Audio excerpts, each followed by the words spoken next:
75 years after a Russian fighter was shot down, experts heaved a wreck from this murky lake.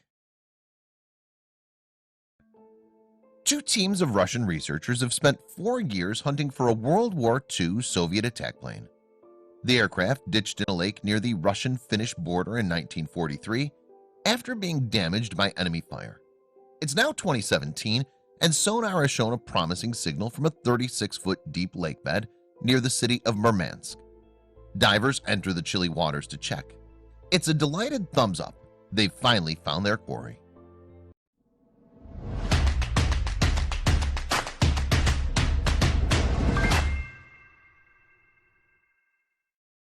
The plane in question is an Ilyushin II Shturmovik, known during World War II as the Flying Tank. Its name comes from the fact that its forward section was built with armored plating fashioned from an alloy expressly developed for the Shturmovik.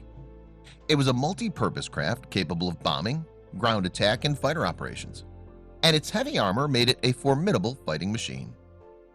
Captain Alexander Ivanovich Kalachev was the Soviet airman piloting this particular Shturmovik on August 22, 1943, on a flight from an airfield near the northwest Soviet city of Murmansk.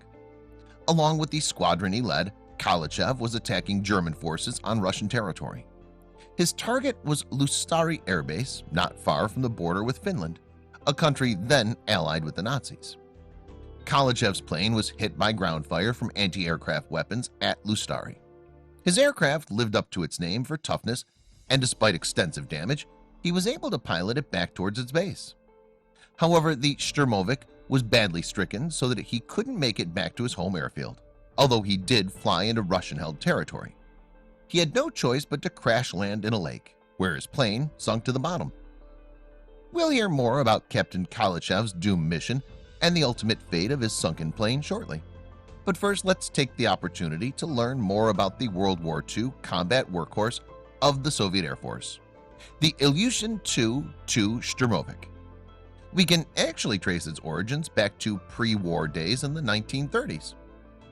It was 1936 when senior officers of the Soviet Air Force, the Voенно-Vojnai Sili, or VVS, came to the conclusion that they badly needed a new attack aircraft to add to their arsenal. Their specification called for an aircraft that could mount assaults on ground forces, especially armored vehicles. It would also need to act as a dive bomber. The man who would fulfill such a requirement was Sergei Ilyushin, boss of the Ilyushin Aircraft Design Bureau. He apparently had the ear of Joseph Stalin himself, and in 1938 told the Soviet leader about his idea for an aircraft that would effectively be a flying tank. Stalin greenlighted the project and, as we'll see, took a very hands-on interest in the process. 2 prototypes were commissioned, and the Shturmovik took off its maiden flight in October 1939. In its initial design, unlike the one flown by Kalachev in 1943, the plane was a 2-seater with a gunner ensconced to the rear of the pilot.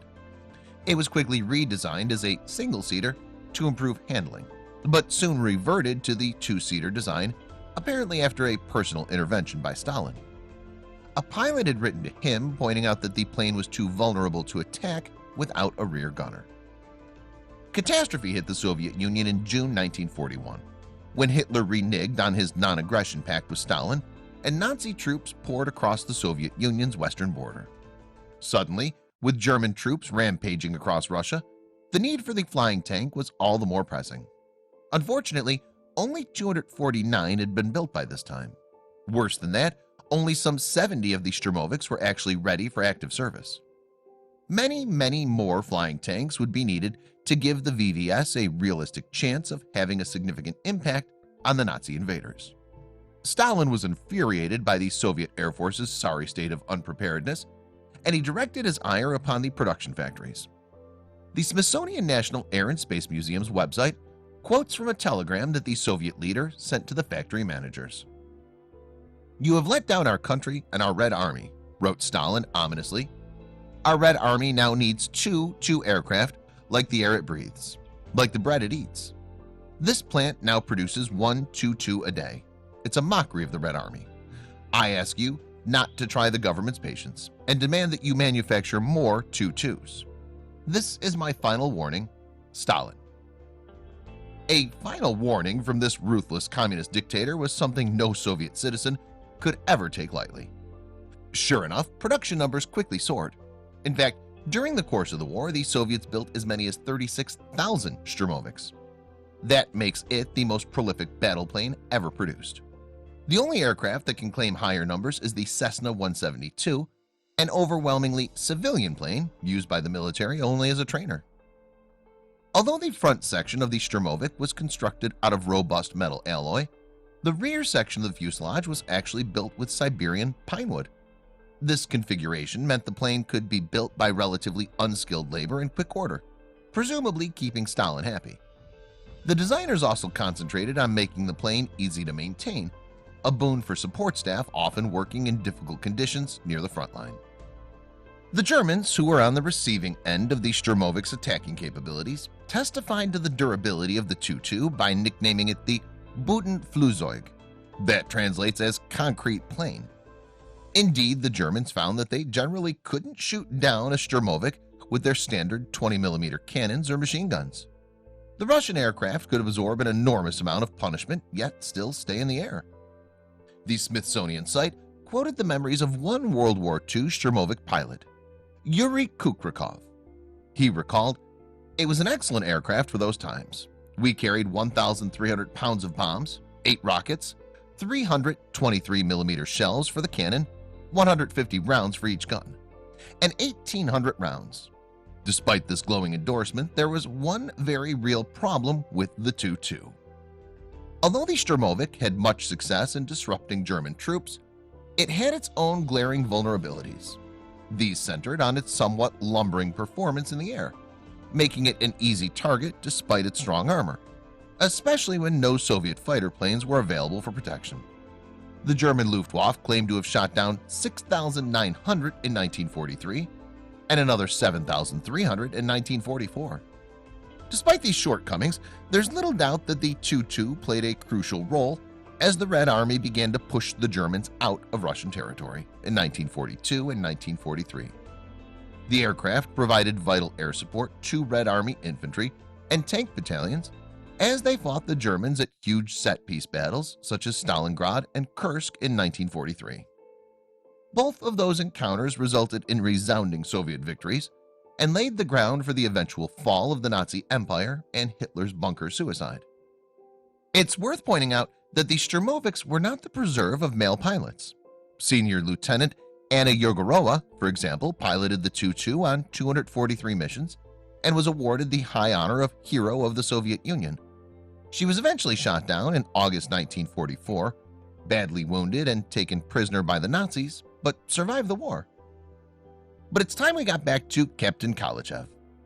On that fateful flight in the summer of 1943, the 34-year-old pilot was flying a single-seater Tu-2 with the serial number 1870930.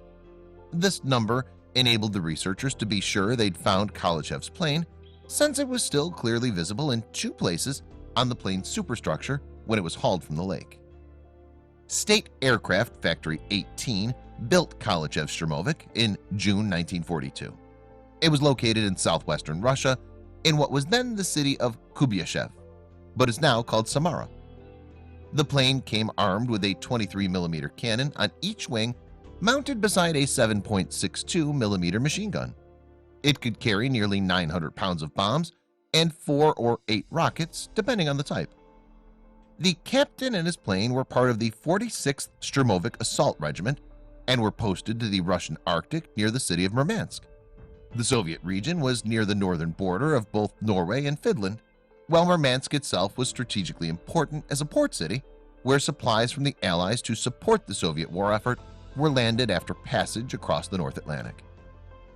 As a result of Murmansk's significance as a key part of the Allies' supply line to the Soviets, the Germans, accompanied by Finnish troops, made a determined attempt to seize the city in 1941. But the Red Army held firm, and the Germans' offensive failed. Both sides now formed defensive positions, and fighting continued until the Russians finally expelled the Germans in 1944. So it was in this context that Kalachev took to the air in his Sturmovik in August 1943. That month, the Soviets had decided to attack an airbase in Finland that the Germans were using for attacks on Murmansk. The airfield was called Lustari by the Finns but Petsamo by the Germans. Just to add to the confusion, today the Russians call it Pechenga. In any case, after several postponements due to poor weather, Kalachev's squadron and other units took off on August 22nd from their Vianga 2 base, just 65 miles from the enemy airfield in Finland. The mission included 14 Sturmoviks plus fighter cover from Russian Yaks, British Hurricanes, and American P-39 Air Cobras. Fierce air battles ensued as the Russians approached the German base with losses on both sides. Some of the Sturmoviks had lost their way and failed to attack the base, but those in the second wave reached the airfield, inflicting considerable damage. The Tu-2s dropped 32 of their 220-pound bombs, while the Hurricanes dropped smaller munitions. The Russians succeeded in destroying 10 German aircraft and damaging various installations and anti-aircraft weapons. German anti-tank fire damaged 2 of the Tu-2s as they attacked the airfield. One of those was a 2-seater flown by the 46th Attack Air Regiment group leader Mikolov. The other was Sturmovik 187-0930, squadron leader Kalachev's single-seater plane. Both pilots managed to fly their damaged planes back to the safety of Soviet-held territory. Mikolov crash-landed his plane in a swamp. He and his gunner escaped with their lives and were picked up by friendly troops. Kalachev, on the other hand, ditched his plane into a lake and it sank to the bottom. And that was where it would remain until it was hauled off the muddy lake bed 75 years later in 2018. But what about Kalachev? Not only had his Sturmovik been hit on the tailplane and undercarriage by 20mm cannon shells, a round had smashed into the engine, damaging the camshaft. It was probably that last hit which finally brought his Tu-2 down. Yet he had managed to fly some 45 miles after his aircraft was attacked over the Lustari airfield. Once his plane could limp no further, Kalachev spotted a lake, and that's where he brought his Sturmovik down. He managed to clamber out of his cockpit before the plane sank to the bottom. After what must have been a worrying 30 minutes on the water, rescuers appeared and pulled him out of the lake. As he'd succeeded in flying to Soviet-held territory, thankfully, they were Russians. After his rescue, Kalachev was posted to another squadron. He stayed on in the VSS until 1955, when, after a 22-year career, he retired with the tank of lieutenant colonel. He lived on until 1985, dying in that year. And that might have been the end of the story, but for the curiosity and determination of some enthusiastic Russian researchers. Russian researchers got wind of the fate of Kalachev's Tu-2 early in the 2000s, almost by accident. They'd actually been researching the details of a different Sturmovik, which had been shot down near Murmansk in November 1943. Piloted by Junior Lieutenant Valentin Skopintsev, the aircraft had crash-landed on an ice-covered lake. The 2-seater plane was recovered in 2005 and actually restored to airworthiness 12 years later. At first, the researchers, keen to locate a rare single-seater Sturmovik, had unfortunately been sent on a wild goose chase. That was because Kalachev's report of his crash stated that he landed in a body of water called Lake Arno. This is a large lake with waters as deep as 200 feet, but extensive searches of Arno drew a blank. In fact, Kalachev's crash report had been wrong. You'd have to forgive him that, given the fact that he'd just been shot up and forced to crash land in water. The researchers now cast their net wider, looking in other nearby lakes. Then a solar scan of a lake called Krivo in 2017 came up trumps. There was something lying 36 feet below the lake's surface. It looked promising. Once divers got into the water, video footage showed beyond doubt that the wreck at the bottom of the lake was Kalachev's Sturmovik. As mentioned earlier, the clearly visible serial number stenciled on the plane was conclusive evidence of that.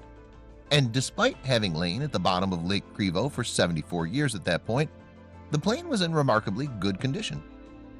The front part of the Tu-2's fuselage, the cockpit, the engine, and the wings were all largely intact. Unsurprisingly, the rear part of the fuselage, the part made from Siberian pine, had rotted away in the water. But what remained of the plane was definitely worth salvaging. However, there was one thing that gave the research team serious pause for thought. Video footage of the Sturmovik showed that the cockpit's canopy was closed. Could that mean that there were remains of the pilot inside? Perhaps the record showing that Kalichev escaped was wrong. That would change the whole tone of the operation. However, it was soon established that the cockpit was, in fact, empty. It must have slid shut after Kalichev had made good on his escape. All that remained now was to drag the Sturmovik from the bed of Lake Krivo, no mean task. Fascinating footage of the operation gives an excellent view of how this was achieved in August 2018. Divers secured harnesses around the plane's fuselage and wings. The straps were then attached to large orange balloons which were fully deflated.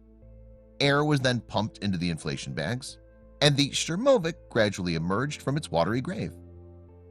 The plane was then carefully dragged to the shore of the lake by a tractor and pulled onto dry land across a makeshift jetty built with timber beams. Once ashore, the plane's engine and wings were removed, and the parts were all loaded aboard a flatbed truck. On close inspection, the researchers found something fascinating in the cockpit: Soviet propaganda leaflets. These were clearly intended to be dropped for the benefit of Nazi personnel. Although sodden with water, some pages were still clearly legible. One showed a German soldier tucking into what looks like a tasty bowl of soup. It was captioned, "So begins a new life." Another showed a German cutting hair. Its caption read, "Airman Schmidt has now become Barber Schmidt again." Presumably, the idea was to claim that Germans who surrendered would be well treated. How true that was is a moot point. The truck carrying Sturmovik 1870930 now headed for air restoration in the Siberian city of Novosibirsk. That's the outfit that restored Junior Lieutenant Skopintsev's Tu-2, which we mentioned earlier. The hope is that Kalichev's Sturmovik, like Skopintsev's, will sometime in the future take to the air again. That'll certainly be a day to remember.